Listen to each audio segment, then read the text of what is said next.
What up, homies? We're out here on Tankersley Lake today. We're going to do a little summertime baby cranking and see what we can come up with. Y'all hang in there.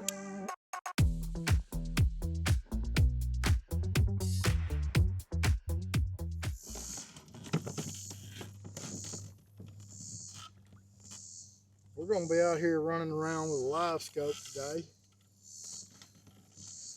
throwing a crankbait over some brush piles and seeing if we can't get something to commit to our custom painted little 3 to 5 foot diving flat bill, painted especially for us by Buzzy McCord. We're going to put this thing to work and see if we can't make some fish bite. I'm specifically targeting offshore brush piles today in 5 to 10 foot of water, and seeing if I can't get some of these fish to pull off of these brush piles and commit to this little crankbait. This guy's got a blueback. It looks kind of like a shad. Blueback, gold side, white belly. Anyway, that's what we're going to be throwing today. We're going to see if we can't get some of these fish to commit off of these brush piles that I know are out here. I mean, immediately we got a follower off of that one. Must have been a crappie. He did not want to play all the way. He just wanted to follow it and see what it was all about. We got a north wind. I guess you could say we had a norther come through last night that dropped us down from, yesterday we were at like 102, 103, and today we're at like 97. So I guess if you want to venture out there and call that a cold front, you can. I'd call it a cool spell. But I thought post cool front, weather change, whatever you want to call it, I thought we'd get out here and burn this thing around some of these brush piles, 5 to 10 foot of water that should be holding a few fish. Thought we'd get out here and see if we couldn't maybe talk a few fish into biting for us.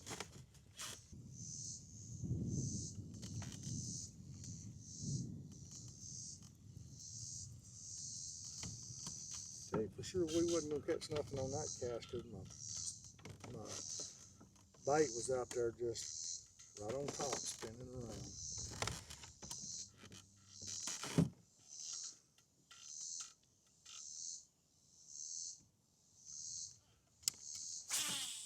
I've had a few folks ask me as of lately about doing some fishing trips.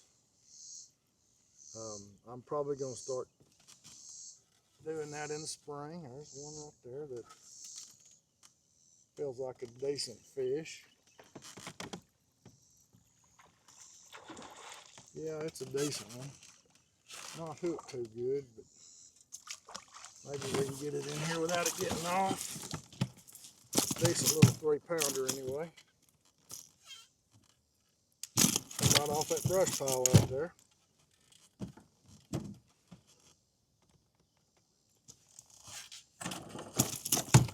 Hey fella, hey. Easy, easy. I'm trying to get you unhooked. Got him hooked in my cooler.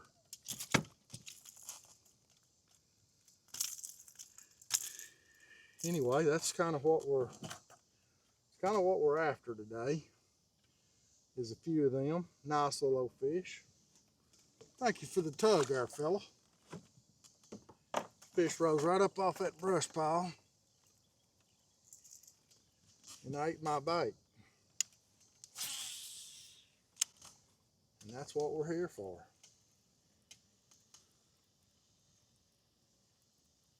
We're here to see if we can get them to rise up off some of this deep water brush and chew.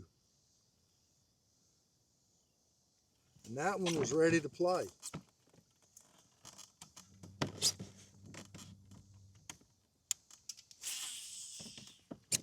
what I'm doing is I'm throwing, this crankbait dives like 3 to 5 foot. And some of these brush piles are in 5 foot of water, but what I'm doing there, here comes one, is I am oh,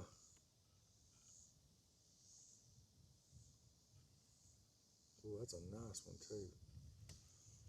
What I'm doing is I'm dragging this, man, go back to that brush pile.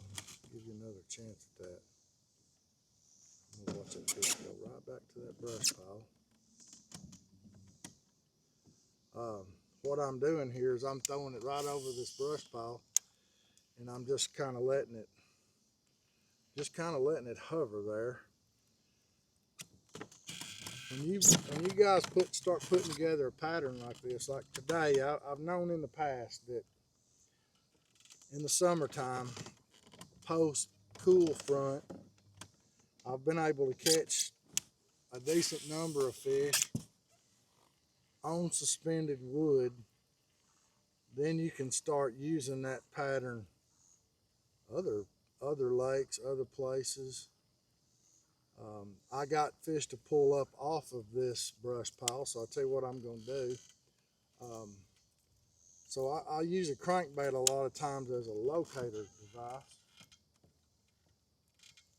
And so what I'm going to do is I'm going to take this minnow, something that I can spend a little more time on top of them with, and shaking and seeing if I can't get them to go ahead and commit to biting my bait.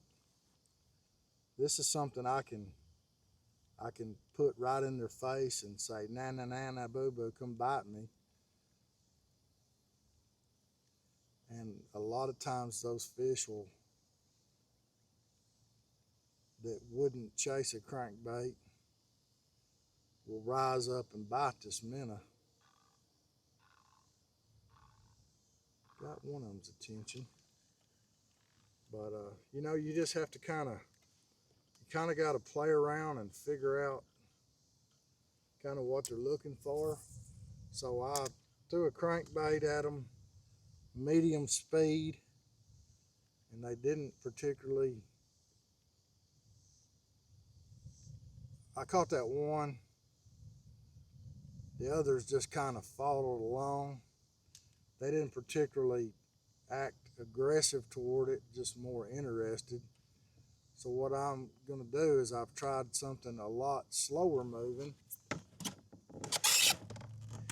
I've got a couple to look at it, but I may have to do something different, something with a jerk pause or something along those lines. Like I might throw a nose hook fluke down there that falls a little slower, or you just got to be able to change up and adapt with whatever the fish want. That's a sign of a good fisherman. Somebody that's gonna look at things and adapt and figure out, you know, spend the time doing what the fish want, and you'll usually spend the time catching them. But you got to be willing to experiment, try different things, you know. So many times, other guys that I fish with, I hear them go, well, I only do so and so. Well, that's a dangerous way to live, only doing so and so. So I used to be a professional dog trainer, and I trained with a guy that won the world championship multiple times in his lifetime. Matter of fact, he won the national championship for field trial retrievers 15 times before he died. And he told me something. He said the most two dangerous words in the English language are never and always. So I thought about it a little bit.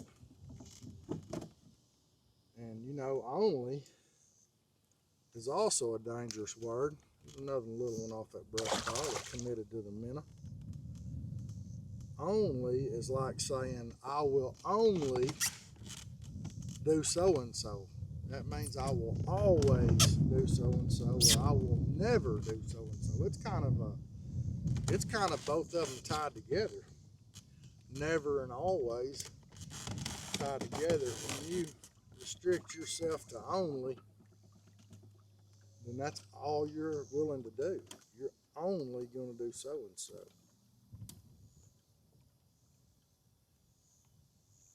You sure are limiting yourself in life a lot if you only do so-and-so.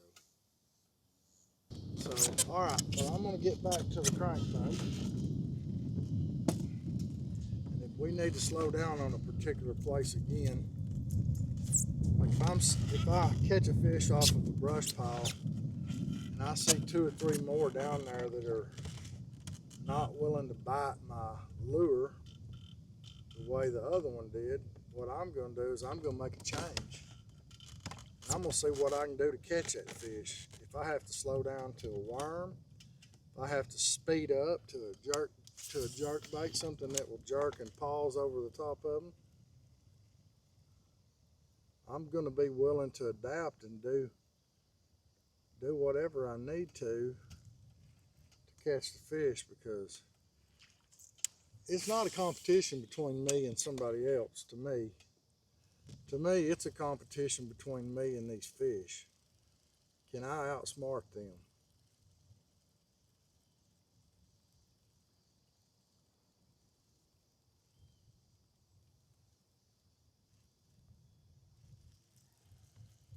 So far, they've outsmarted me, except for, I don't know, 3 or 4 I've caught today.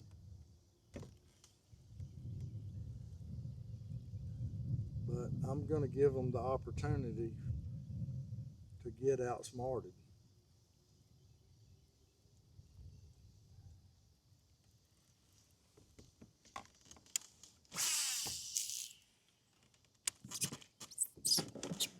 By me.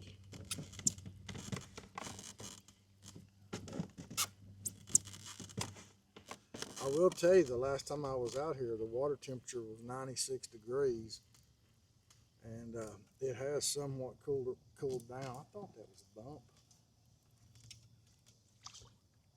Another little one off of the brush pile. Hey, I don't care if they're big or small. I want to catch all of them.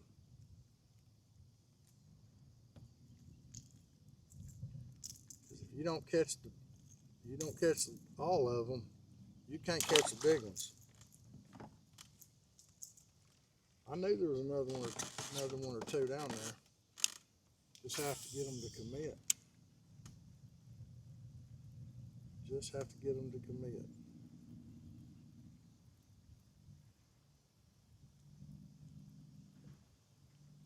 All right, let's move on to a little different spot.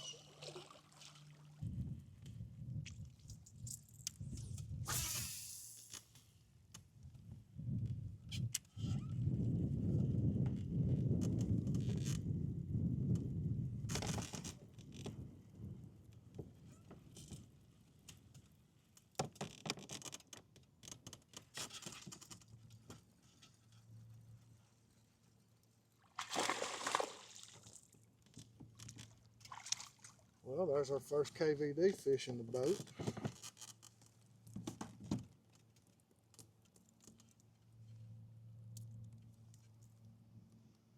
Thank you, Kevin Van Dam, for designing this little square bill crankbait with Strike King, because,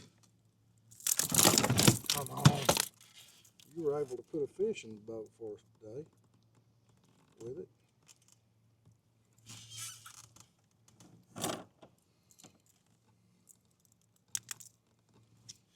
Not a bad little fish. Not a giant, but heck, lots of fun.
Golly,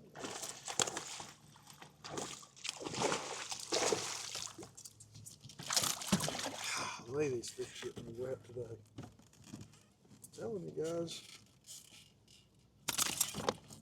this ain't rocket science.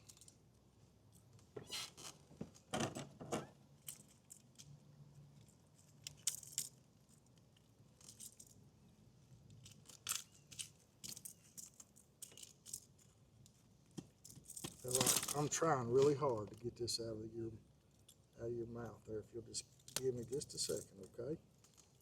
All right. See there, guys? He ain't a giant, but you know, nice little fish. Being able to locate them, like I said, on a brush pile, getting them to eat, man, that's just, it don't get a whole lot better, boys and girls.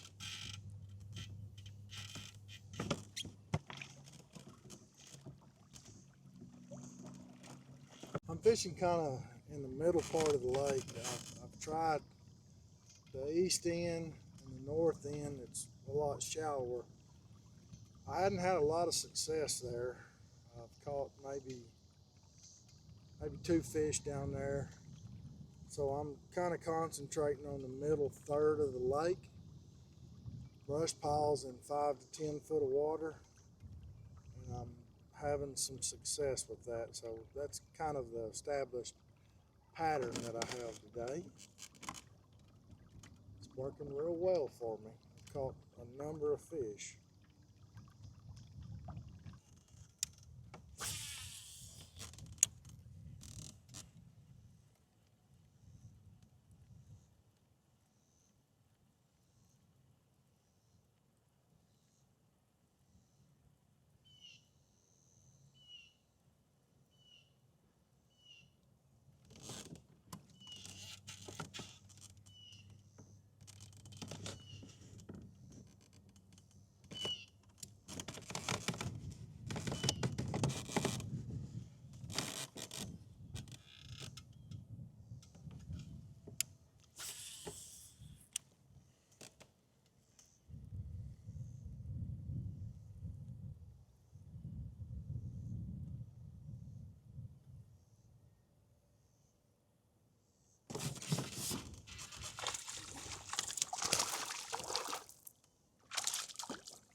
There's another little dinker.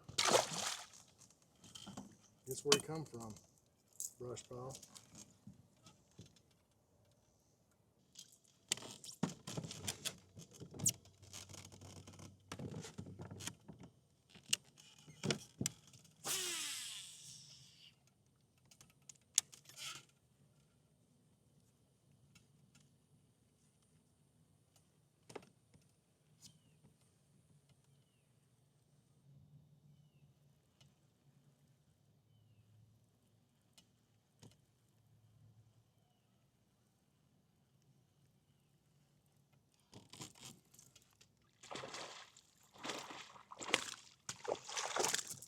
I knew there had to be one around there somewhere. He ain't very long, but he's fat as a town dog.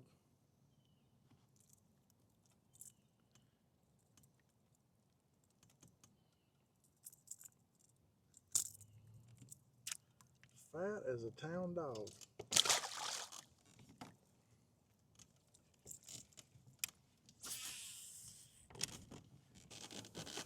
Well, guys, thank you for joining us today here on Greenfish Nation. I hope you enjoyed our summer crankbait fishing.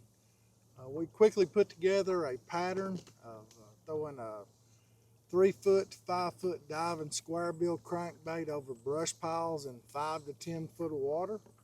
Had a great day. I hope you guys enjoyed it.